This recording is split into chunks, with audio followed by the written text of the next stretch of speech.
Assalamualaikum warahmatullahi wabarakatuh.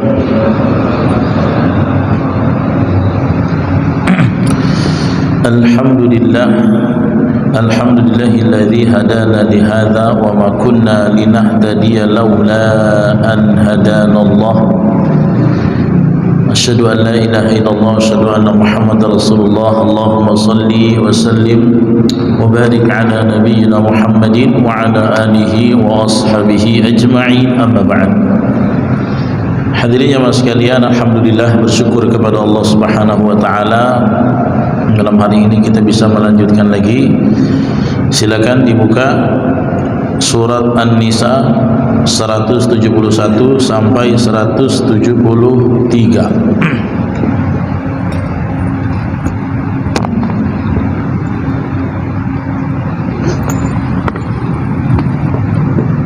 Silakan 171 sampai 173. Ini udah halaman-halaman terakhir nih ya.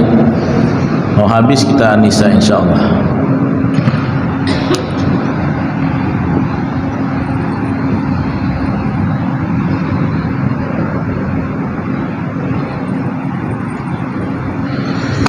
Oke, kita baca ya.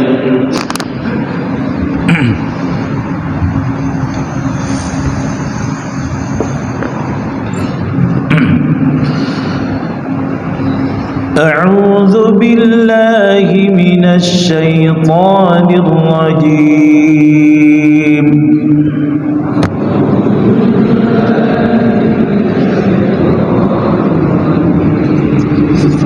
Bismillahirrahmanirrahim.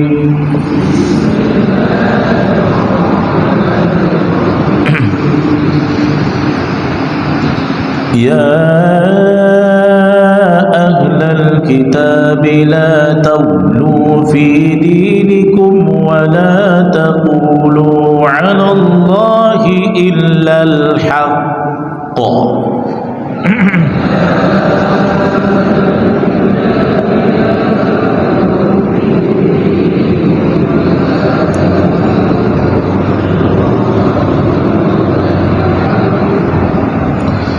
إنما المسيح عيسى بن مريم رسول الله وكلمته ألقاها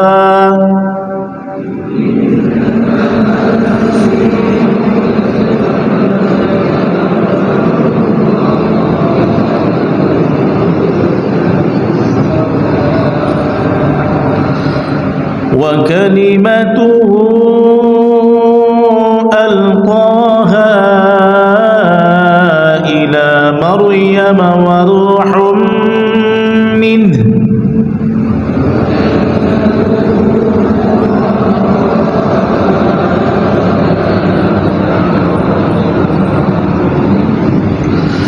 فآمنوا بالله ورسله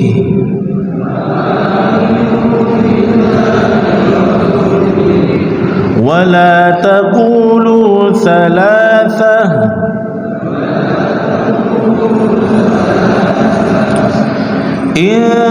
انتهوا خيرا لكم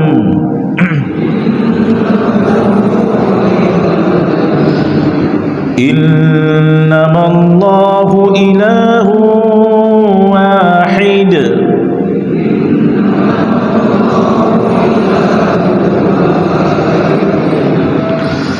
سبحانه أن يكون له ولد له ما في السماوات وما في الأرض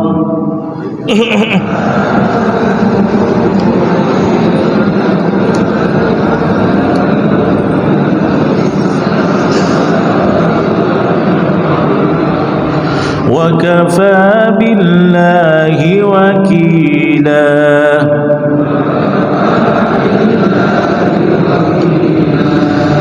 لن يستنكف المسيح أن يكون عبدا لله ولا الملائكة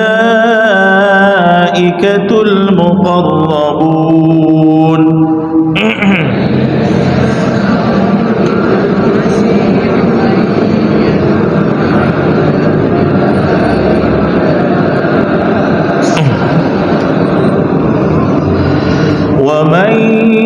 يستنكف عن عبادته ويستكبر فسيحشرهم إليهم جميعا.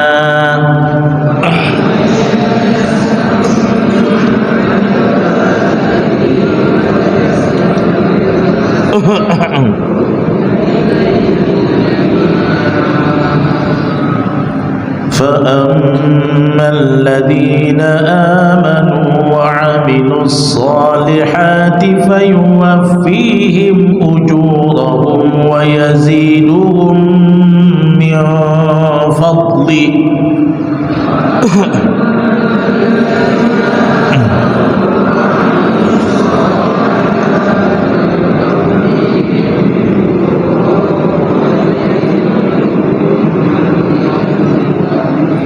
وأما الذين استنكفوا واستكبروا فيعذبهم عذابا أليما ولا يجدون لهم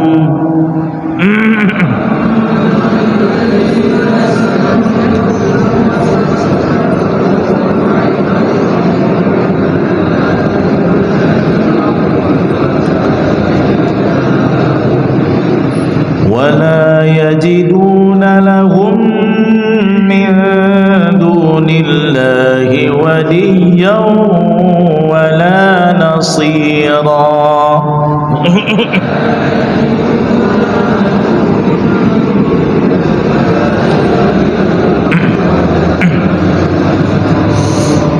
Maaf ya, suaranya nggak kuat. Tadi dari khutbah terlalu semangat, asar ngisi sampai 5:30, ngisi lagi maghrib. Kalau sambung asar maghrib begitu tuh, suaranya yang tak kuat. Ya, ini mohon maaf, udah mau habis pula dia ini.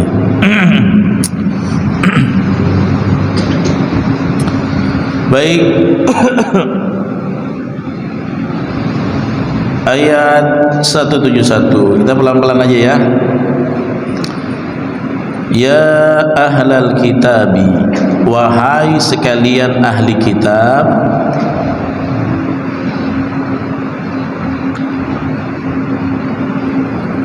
la taglu fi dinikum.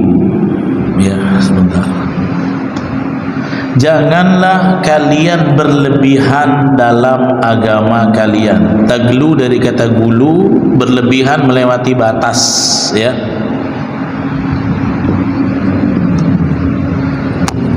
Wala taqulu, dan janganlah kalian mengucapkan anallahi illal haqq, tentang Allah kecuali hak, kebenaran, ya, sesuatu yang al-haq, yang benar.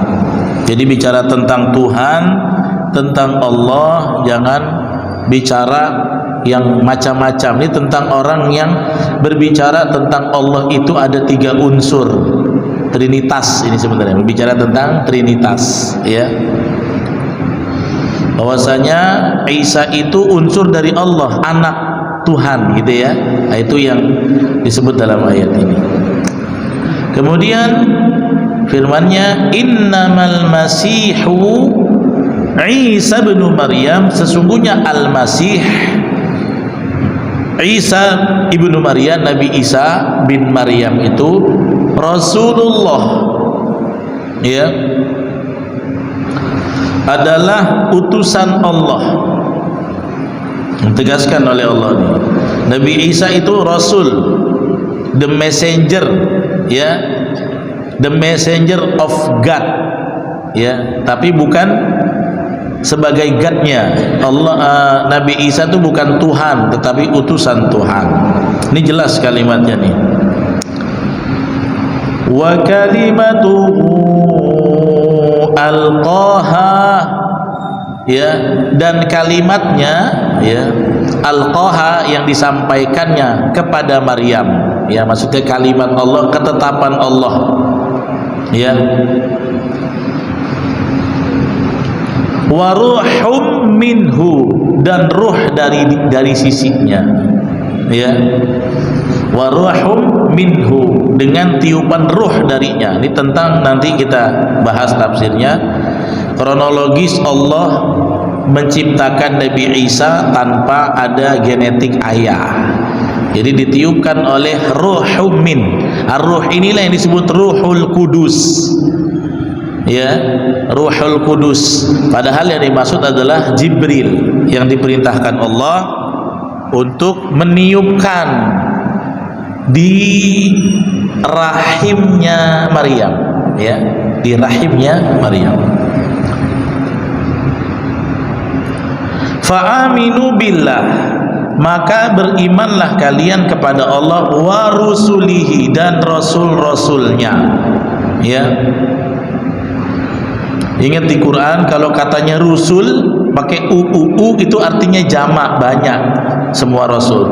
Tapi kalau Rasulullah ada wawunya, itu yang dimaksud bisa rasul yang dibicarakan konteksnya di ayat itu Isa, bisa juga Nabi Muhammad.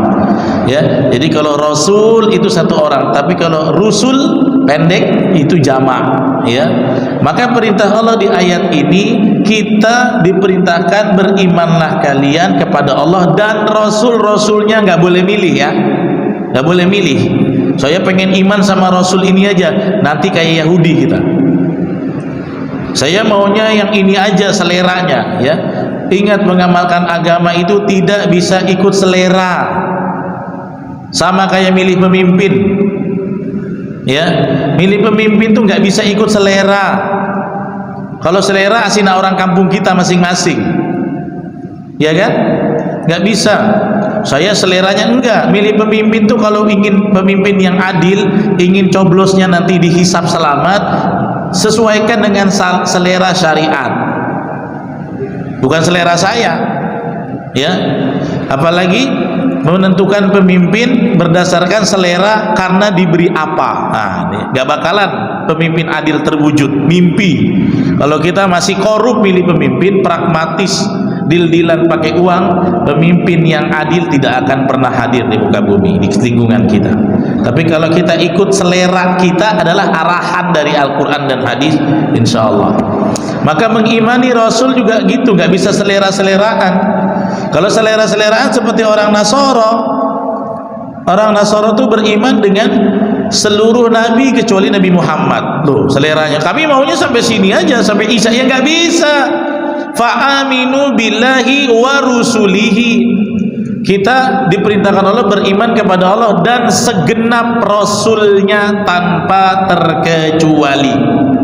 Dan cuma kita yang sekarang berada di posisi perintah Allah ini, ya kan? Semua nabi kita imani, yang diambil syariatnya oleh teman-teman kita di ideologi lain kita imani, kitabnya kita imani, gak ikut selera kita. Kalau ikut selera kita, saya maunya Quran saja, Taurat saya nggak pakai yang dipakai Yahudi. Enggak, kita tetap mengimani Taurat yang berfungsi pada zamannya. Gitu. Itulah wise-nya orang Islam sebenarnya. Nggak ada yang ditolak berita dari Allah itu kan. Kabar dari Allah nggak ada. Kisah-kisah Nabi sebelum kita wajib jadi instrumen ideologis kita. Kalau ada orang Islam nggak setuju dengan Nabi Isa, bisa akidahnya bisa bergeser. Ya, maka perintah Allah fa'aminu billahi wa rusulihi, dan berimanlah kalian semua kepada Allah dan Rasul-Rasulnya. Mulai eksplisit, wala taqulu salasah, jangan bilang Allah itu, Tuhan itu tiga. Nah, inilah dalil yang mengatakan berarti konsep Trinity ditolak dengan hujah ayat ini. Ya, kenapa orang Islam menolak konsep Trinitas? Karena konsep pertuhanan kita, ideologi kita adalah tauhid, mengesahkan hanya kepada Allah saja. Ya, nggak usah pakai penjelasan jelimet. Oh, Tuhannya memang satu Allah, tetapi ada unsurnya, ada anaknya dititipkan di rahimnya Bunda Maria, gitu ya. Ah, itu nggak, nanti jadinya makhluk unsur Tuhan juga. Sementara kita menolak itu. Allah tuh nggak ada unsur. Allah tuh wahidul qahar, satu maha perkasa, tunggal esa, ya kan? Itu konsep kita kan? Nggak ada yang tiga, Allah menjadi tiga unsur begini, enggak. Makanya di ayat ini wala taqulu salasah, jangan kalian ucapkan Tuhan itu tiga, Allah itu tiga, atau unsur Tuhan, unsur Allah itu ada tiga, jangan kalian ucapkan seperti itu. Intahu, berhentilah kalian, maksudnya dari berpikir kalau Allah itu tiga unsur, khairal lakum, itu lebih baik bagi kalian kalau kalian berhenti dari cara memikirkan itu. Nah, ditegaskan lagi, innamallahu ilahu wahid. Nah, jelas tuh ya, sesungguhnya Allah itu wahid, esa, satu, tunggal ya. Jadi jangan bilang tiga. Subhanahu, maha suci Allah, maha suci Ia, an yakuna lahu walad, menjadikan bagi Allah punya anak. Maha suci Allah. Jadi kalau ada orang yang melakukan pemikiran atau tindakan syirik, pasti bunyinya tasbih. Nah, pelajari ini ya, sikot dalam Al-Quran kalau ada tasbih berarti sedang menafikan ada unsur syirik atau Tuhan selain Allah, atau ada zat yang diseratakan, disamaratakan dengan Allah, disetarakan dengan Allah, disamaratakan sebenarnya ya. Karena konsep kita Allah itu nggak ada yang sekufu dengan Allah, nggak ada yang sama. Kalau ada satu misalnya Tuhan punya anak loh, anaknya bisa dapat estafet Tuhan juga, repot kan? Enggak. Yang namanya Tuhan itu ilahun wahid, al-hayyul qayyum, berdiri sendiri, tunggal, tidak ada yang setara dengannya. Makanya jelas dalam Al-Ikhlas, walam yakun lahu kufuwan ahad, tidak ada bagi Allah satupun yang sekufu dengannya ya. Walam yakul, nah ini hati-hati nih, Al-Ikhlas banyak salah baca. Ada imam yang baca walam yakul, yakul lahu, itu bukan qaf, itu kaf, yakun nantinya ya. Ada yang baca qaf tuh, Allahus samad lam yalid wa lam yulad wa lam yakul lahu, ada walam yakul ya, yang betul walam yaku, ku, kaf ya, tidak ada. Subhanahu, maha suci Ia Allah, an yakuna lahu waladun ya, dari anggapan Allah memiliki anak ya. Lahu ma fis samawati wa ma fil ard, kepunyaan Allah lah apa-apa fis samawat, yang ada di langit-langit, wa ma fil ardi, dan apa yang ada di bumi, wa kafa billahi wakila, dan cukuplah Allah sebagai pelindung. Kira-kira kalau belum masuk ke tafsir, sudah paham belum ayat ini? Sudah ngerti? Ini jelas ini ayatnya, sorry ya. Berarti ini ayat seruan untuk ahlul kitab ya, wa khassatan lihaula'in nasraniyin, kepada ahlul kitab Nasrani atau Nasoro, yang mana mereka itu menganggap Nabi Isa karena terlahir tanpa punya anak merupakan titisan dari unsur ketuhanan, sehingga mereka menjadi orang yang yaglu fi dinihim, melampaui batas cara bertuhannya dalam konsep agama mereka. Nah, sekarang saya tanya sama teman-teman, apa yang membuat Nasrani dalam perspektif kita orang Islam melampaui batas? Apa? Menjadikan yang tadinya Rasul sebagai Tuhan. Lewat itu, ini udah lewat batas itu masuk ya, ghulu fiddin. Makanya ya ahlal kitab la taglu fi dinikum, jangan kamu melampaui batas dalam keyakinan agama kalian ya.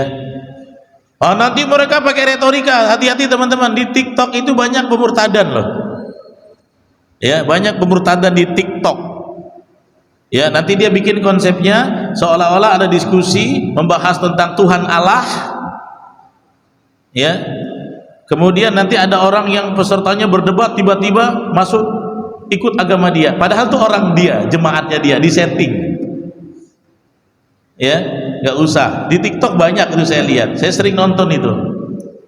Ya, sebenarnya kalau kurang kerjaan dan nggak punya kegiatan, saya mau aja masuk berdebat, bisa dipatahkan dengan hujah-hujah itu.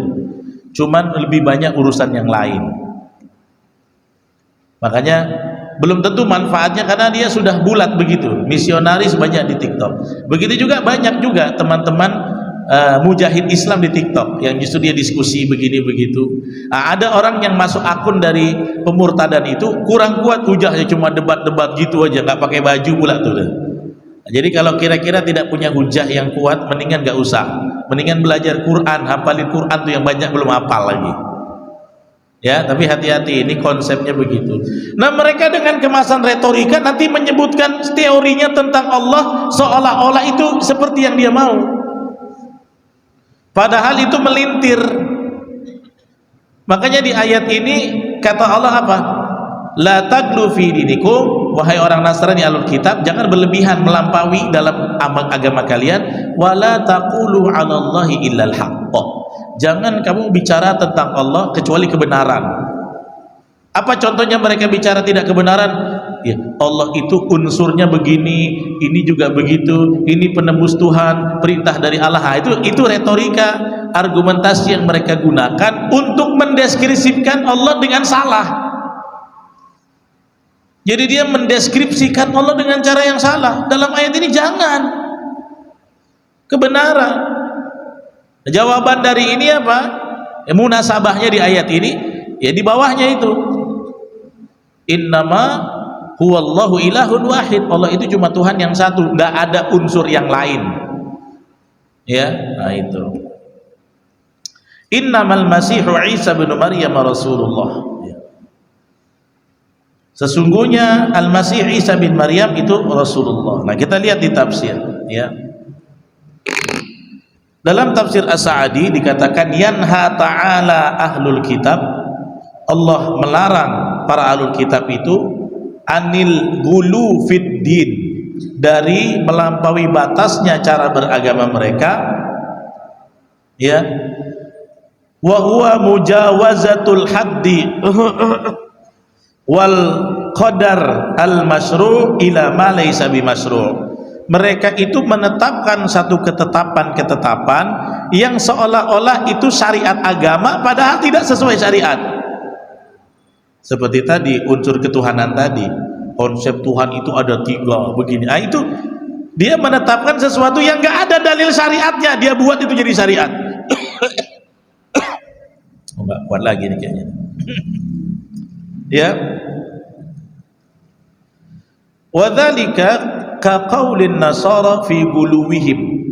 Nah, ini persis sebagaimana perkataan orang-orang Nasara dalam gulunya mereka bi Isa alaihi salam, tentang Nabi Isa alaihi salam, wa rafa'ahu an maqamin nubuwah, mereka mengangkat Isa dari makom nubuwah dan risalah. Nah, jadi gini, batasan syariat Nabi Isa Rasulullah, udah itu nggak bisa dinaikin lagi statusnya. Bahkan orang Islam yang nyembah Nabi aja, Nabi Muhammad, nggak boleh. Kita itu harus menempatkan sesuatu sesuai makomnya. Coba ingat nggak ketika ada beberapa sahabat yang belum kuat akidahnya waktu Rasulullah wafat, itu rata-rata mu'allaf baru. Ada yang langsung murtad, ada yang kalau Nabi Muhammad gak ada udah gak lagi. Oh, berarti salah, berarti kau menuhankan Muhammad. Apa kalimat Abu Bakar ketika beliau di takziah ketika Rasulullah wafat? Nah, ini perhatikan kalimat Abu Bakar. Termasuk Umar kan hampir gak move on.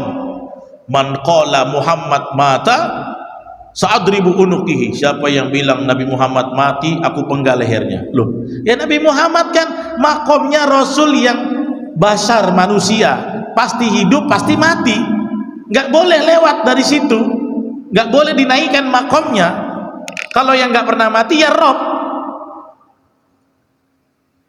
Kemudian karena Umar yang ngomong begitu, mana ada yang berani lawan? Nah, coba kita pun kalau di zaman itu, siapa yang bilang Nabi Muhammad mati, aku penggal lehernya. Cobalah bilang, memang meninggal kok Nabi? Dipenggal. Namanya lagi shock ya, shock gitu ya. Maka keluarlah Abu Bakar dan apa kata beliau? Ya, dengan wibawanya, ya ayyuhal muslimun, man kana ya'budu Muhammadan fa inna Muhammad qad mat. Barang siapa yang selama ini menyembah Nabi Muhammad, ketahuilah bahwa sesungguhnya Nabi Muhammad telah wafat.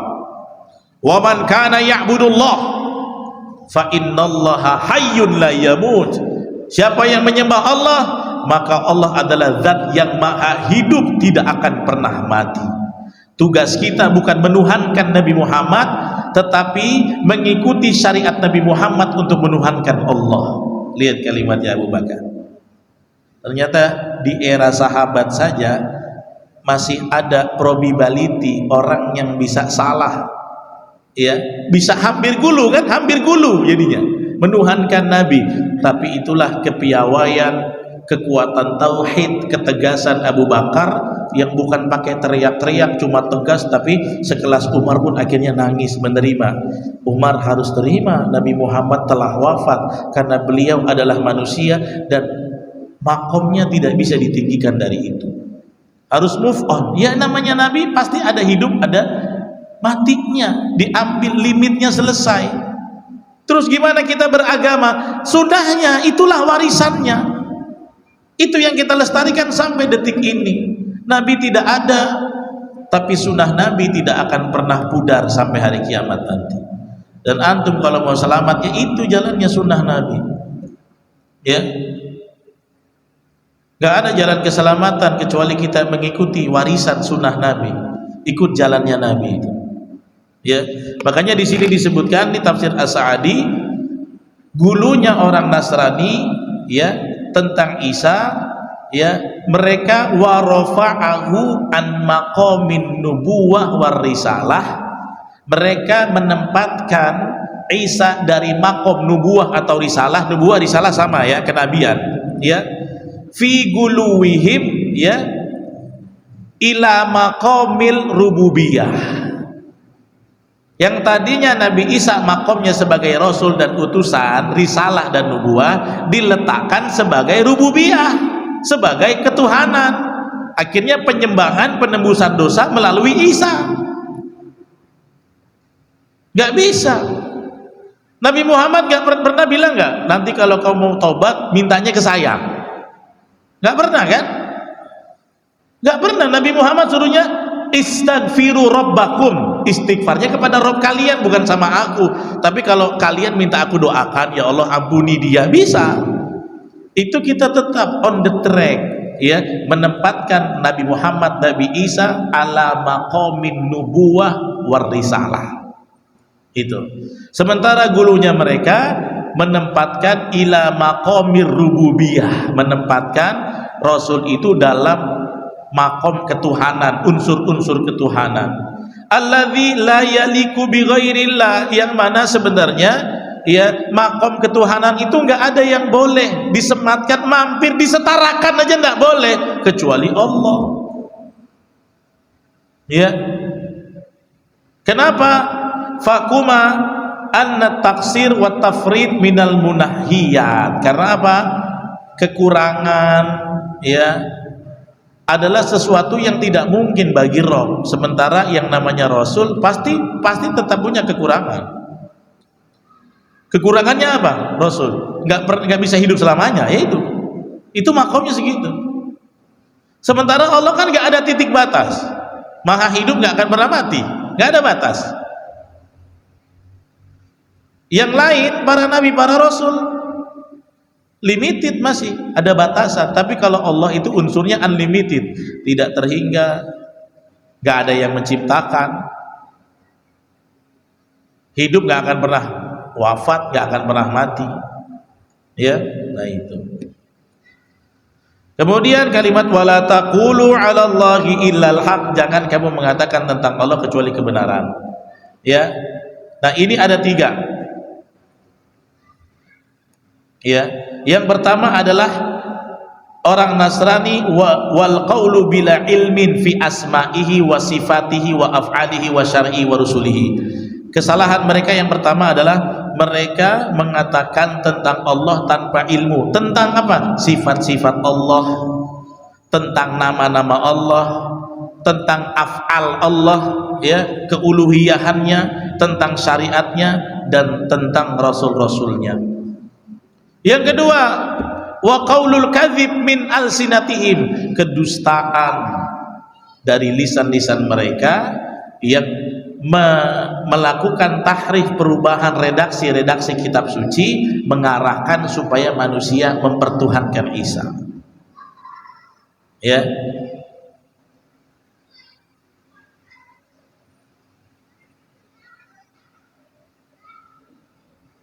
Nah, kemudian ditegaskan, innamal masihu Isa bin Maryam Rasulullah, sesungguhnya Al-Masih Isa bin Maryam adalah utusan Allah. Nah, ini penegasan ini, ya. Jadi sampai saja di situ bahwa utusan ya utusan, ya, bukan dalam fase atau makomnya dianggap sebagai ketuhanan, ya. Kemudian di sini disebut ghayatul masih alaihi salam wa muntaha ma yasilu ilaihi min maratibil kamal a'la halatin takunu lil makhluqin, ya. Kenapa disebut al-masih Isa bin Maryam? Al-masih ini artinya mengusap, karena kata-kata al-masih ini ada dua. Dajjal pun pakai al-masih, ya kan? Nah, ini banyak yang nanya kenapa Nabi Isa disebut juga al-masih, ya. Nah, sebagian ulama mengatakan mutaakhirin al-masih itu Nabi Isa diizinkan Allah menyembuhkan orang, ya, yang buta, yang sakit kulit, ya, dengan disentuhkan dengan izin Allah, diusap. Kalau al-masihud dajjal arti mengusap apa? Dia akan yamsahu kullal ardi fi arba'ina yauman, dia akan menyapu bersih seluruh dataran bumi selama hidupnya 40 hari umurnya Dajjal. Semua bumi didatangi dia, disapu bersih, kecuali Haramain, Mekah dan Madinah. Makanya disebut Al-Masih Ad-Dajjal, Dajjal yang menyapu bersih, gitu ya. Jadi biar tahu. Nah, kemudian, ya, ini batasan dari Allah supaya jangan kalian menyampaikan Isa menempatkan, ya, min maratibil kamal, kepada unsur kesempurnaan tanpa cacat, karena nggak bisa tanpa kekurangan, ya. Kenapa? Karena keadaan Nabi Isa adalah takunu lil makhlukin, beliau juga makhluk seperti kita, pasti ada kekurangannya, ya. Wahiyya darajatur risalah allati hiya a'la darajat, tempatkanlah Nabi Isa makomnya sebagai nubuah, kenabian, utusan, risalah, dan itu adalah posisi yang tinggi, ya. Nah, kemudian Allah katakan wa kalimatuhu alqaha ila Maryam, dan kalimatnya maksudnya adalah, ya, kalimatun takalamullah biha fakana biha Isa wa lam yakun tilkal kalimah, ya, wa inna makana biha wa hadza min babil idhafati tasyrif wa takrim. Banyaknya adanya wahyu-wahyu yang Allah turunkan kepada Isa, ya, kalimat-kalimat Allah dalam firman-firmannya yang termaktub dalam Injil adalah kalimat yang Allah berikan sebagai kemuliaan, keagungan, ya, ketinggian derajat Nabi Isa di antara manusia. Wa ruhum minhu, dan juga Allah utuskan ruh dari sisinya, ya. Apa maksudnya? Arsalallahu ruhahu Jibril alaihi salam. Nah, kronologisnya ketika Allah akan menciptakan Nabi Isa dengan ujian kepada Maryam yang tidak pernah disentuh laki-laki yang bukan mahram, tiba-tiba kok hamil. Dalam tafsir As-Sa'di disebut, maka Allah mengutus ruh Jibril, ya. Jibril itu kadang-kadang disebut ar-ruh, ruhuhu Jibril alaihi salam. Wa nafakha fi Maryam, kemudian Jibril meniup di rahimnya Maryam, ya. Fahamilat biidznillah, dari situlah akhirnya Maryam bisa hamil. Jadi ditiup oleh Jibril ke rahimnya, datang Jibril turun ditiup. Yang mana Maryam ini pun nggak tahu kok bisa benar-benar saya hamil, ya. Falamma bayana haqiqatu Isa alaihi salam amara ahlul kitab bil imani bihi wa bi rasulihi. Nah, ketika akhirnya desas-desus tentang Maryam ini berzina dipatahkan juga oleh Allah melalui firman-Nya. Kapan? Ingat ya, kapan Maryam akhirnya bisa menjawab tuduhan keji? Ketika orang mengira Maryam nggak mungkin kau bisa hamil tanpa ada laki-lakinya. Kapan terjadinya? Ingat ya? Yang menjawab itu justru Nabi Isa itu sendiri, ya. Dengan apa? Allah gerakkan dengan mukjizatnya. Ingat kan? Gimana caranya? Kalau kamu nggak percaya, tanya aja sama bayi ini. Nah kan gitu. Makanya Allah berikan mukjizat Nabi Isa, yatakallam inda sobi. Ya, Nabi Isa itu bisa berbicara di waktu bayi. Saat itulah semua mata terbelalak. Ya, kok bisa dia ngomong? Ya memang Allah izinkan. Supaya apa? Mematahkan orang-orang yang menuduh Maryam itu berzina. Nah sekarang pertanyaannya, kalau antum hidup di zaman itu, kira-kira percaya gak dengan Maryam? Ini persis pertanyaan Ustadz Somad. Kalau Fir'aun hidup zaman kita, ya, dia nyalon jadi pemimpin koalisi, kira-kira kita ikut atau tidak? Karena semua perangkat ada di dia, uang, kekuasaan, power, hukum. Ayo, belum tentu kita bisa bersama Musa. Jangankan gitu, kita milih pemimpin, masalah agama aja, kalau ada di kubu yang lemah, down kita. Begitu juga tentang kisah Maryam, ya. Maka apabila waktu itu kita ada di saat itu, apakah kita membenarkan Maryam? Sementara nggak logis dalam otak kita kan, nggak logis, kok bisa hamil? Nggak mungkin. Nggak mungkin itu bisa belendung perutnya kalau nggak ada prosesnya kan gitu, ya. Makanya Allah Subhanahu wa Ta'ala harus menjawab itu semua. Bagaimana caranya? Ketika sudah ditimang-timang, ya, kemudian disuruh, ya udah kalian bicara saja sama bayi saya ini. Tiba-tiba qala inni abdullah, ya, walaupun nggak nadanya gitu, ya, namanya nadanya orang bayi kan. Qala inni abdullah ataniyal kitab wa ja'alani nabiyya. Terperangah orang, bisa ngomong ini orang.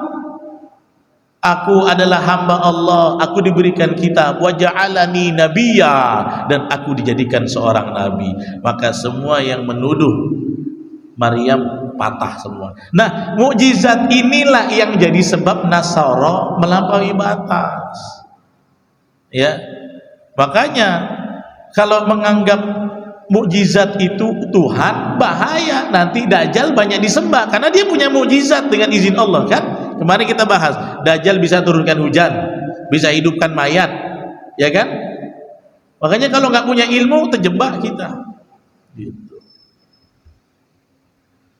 Oke, ditiupkan. Innama Allahu ilahun wahid. Sesungguhnya Allah itu Esa, huwal munfarid bil uluhiyah, ya, sendiri dengan keesaan ketuhanannya, ya. Alladzi la tambagi al ibadah illa lahu, tak boleh ibadah kecuali persembahan hanya kepada Allah. Subhanah, maha suci ia, ya. Tegaskan lagi, ayyakuna lahu walad, apalagi mengatakan Allah itu punya anak. Enggak, ya. Allah tidak memiliki anak. Kemudian dibesarkan namanya, lahu ma fis samawati wa ma fil ard. Milik Allah lah apa yang ada di langit dan yang ada di bumi. Ya. Ada pertanyaan? Silakan.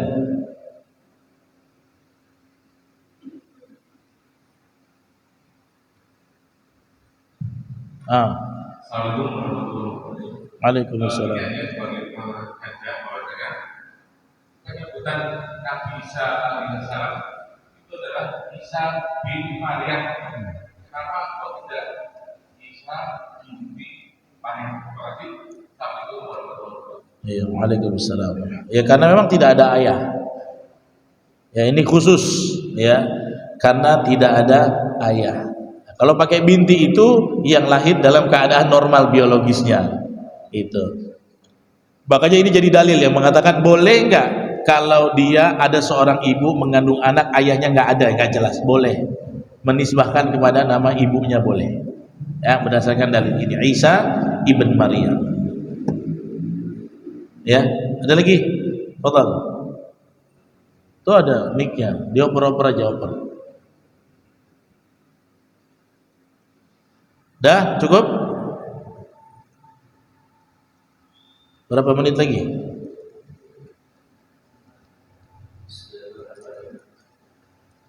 Jadi terkait hari ini kita usah membahas tafsir tentang akidah. Jadi di dalam akidah kita ini sudah jelas dari awal masa sahabat Rasulullah setelah pada wafatnya Rasulullah SAW itu muncul dua parasit yang sudah kita ketahui semua. Nah, yang jadi permasalahan itu adalah di masalah di samping nama ini ada ahli bait, jadi singkat juga topiknya ini ngomong gitu. Ayo, nggak apa-apa, singkat padat. Ahli bait terjebak dalam parasit ini Ustaz. Ini gimana namanya? Parasit apa? Parasit akidah Ustaz. Contohnya, sebutkan yang jelas. Khawarij dan Rafidhiyah Ustaz. Rafidhah. Nah, itu Ustaz. Sebab gimana ya? Macam tadi Ustaz katakan ulama atau warasatul anbiya. Terlebih lagi apabila ulama itu dari kalangan ahli bait, dan ahli bait pastinya lebih paham sunnah. Nah, gimana kalau ahli bait kita paham sunnah, ya? Kemudian masuk pula ke kelompok dua parasit itu tadi. Oke. Karena pemahamannya gitu. Iya, saya dulu pernah tinggal di situ, di mana markasnya Ahlul Bait, di Condet, dekat dari situ. Dan ternyata ada beberapa kalangan Ahlul Bait yang memang itu inhiraf akidahnya.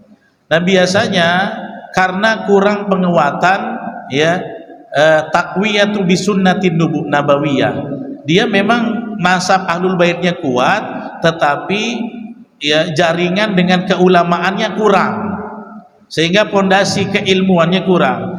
Makanya sebaik-baik Ahlul Bait yang pondasi syariatnya kuat, seperti Habibuna Rizik Syihab. Beliau itu unsurnya ketemu, kenasabannya bagus, ilmunya jelas, akidahnya bagus, ya. Makanya kalau antum bilang Ahlul Bait pasti lebih paham sunnah, belum tentu, ya. Makanya kita harus terus hidupkan, kita cintai Ahlul Bait, dan Ahlul Bait ini harus lebih semangat dekat dengan ilmu-ilmu syariat. Barulah antara nasaban wa ilman ketemu, jadi kekuatan yang tidak bisa terbendung. Di Condet itu banyak ya Ahlul Bait, tapi nggak dekat dengan unsur ulamanya. Ya, saya banyak kenal orang yang nasabannya dekat tetapi ilmannya dhaif. Nasabnya kuat, ilmunya kurang. Makanya unsur ini harus disempurnakan. Kita di Indonesia punya banyak, ya. Kita punya banyak ulama-ulama yang juga nasab Ahlul Bait, dan memang mereka ini punya keilmuan yang kuat. Habib Taufik, ya. Kita punya Habib Hanif Al-Attas, ya, yang baru saja, ya. Jadi Ahlul Bait itu memang harus rapat terus dengan ulama supaya kuat, ya. Begitu. Jadi ini memang banyak lah ya di Robitoh juga banyak dikuatkan itu. Makanya harus terus bersama dengan komunitas supaya kekuatannya terjaga, Ya, karena kita nggak bisa pungkiri banyak juga Ahlul Bait menjadi pejuang kemerdekaan Indonesia. Tapi sekarang kok macam jadi musuh. Ya. Sekarang kalau ada bilang orang keturunan Nabi, nanti diejek-ejek, impor Yaman. Nah, gitu kan? Nggak tahu kenapa ini, semenjak kapan ini terjadi.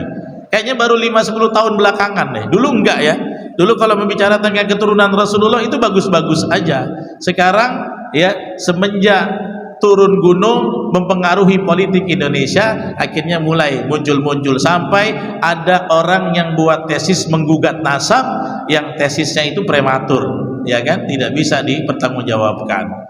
Ya, jadi ini memang tugas kita bersama. Kita banyak hadis-hadis perintah kita menjaga Ahlul Bait dan kita semangati mereka untuk kuat dalam syariat agar nasaban wa ilman akan jadi kekuatan yang membangkitkan umat di akhir zaman ini. Demikian ya. Subhanakallahumma bihamdik, asyhadu an la ilaha illa anta, astaghfiruka wa atubu ilaik. Assalamualaikum warahmatullahi wabarakatuh.